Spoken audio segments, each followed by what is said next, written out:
Hi అండి. అందరూ ఎలా ఉన్నారు? అందరికీ కార్తీక పౌర్ణమి శుభాకాంక్షలండి. ఇది పౌర్ణమి రోజు పొద్దున్న వీడియో అండి. ఇక ఇంటి దగ్గర పూజ చేసుకొని, మాకు దగ్గరలో ఉన్న యనమల కుదురులోని శ్రీ రామలింగేశ్వర స్వామి ఆలయానికైతే వెళ్ళి 360 ఒత్తులు వెలిగించుకుందామని ఇంక బయలుదేరామండి. ఈ గుడి కొండపైన ఉంటుందండి. శివరాత్రికి ఈ గుడిలో చాలా చేస్తారండి.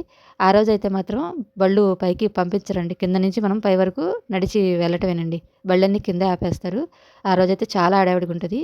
ఇట్లాగా బండి మీదే పైకెళ్ళిపోయాము. పైనుంచి వ్యూ చూస్తే చాలా బావుంటదండి. సిటీ మొత్తం కనపడతది.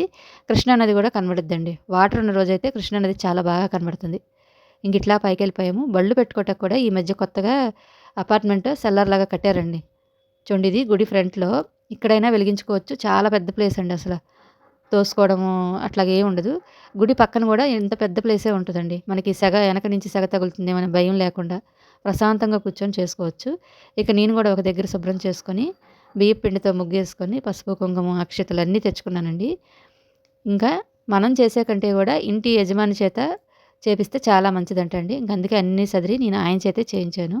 ఈ నెలంతా చేయలేని వాళ్ళు ఒక్క పౌర్ణమి రోజైనా 365 ఒత్తులు వెలిగించుకుంటే నెలంతా చేసిన పుణ్యం వస్తదండి.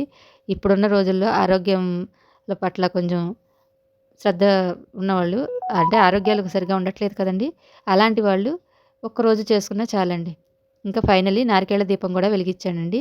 దీనికోసం ప్రత్యేకంగా కొబ్బరికాయ కొట్టనవసరం లేదు. కొట్టిన కొబ్బరికాయలోనే నువ్వుల నూనె కానీ, ఆవ నెయ్యి కానీ వేసి 3 ఒత్తులు వేసుకొని వెలిగించుకోవాలి. గాలి బాగా ఉందని నేను 3 ఒత్తులు కలిపి పెట్టానండి.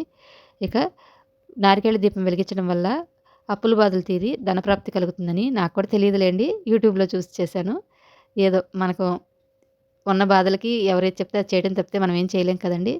ఇంకా పూజంతా చేసుకొని దర్శనానికైతే వెళ్ళామండి. దర్శనం గూడా ఒక పావుగంటలోనే అయిపోతుందండి. బాయ్ అండి.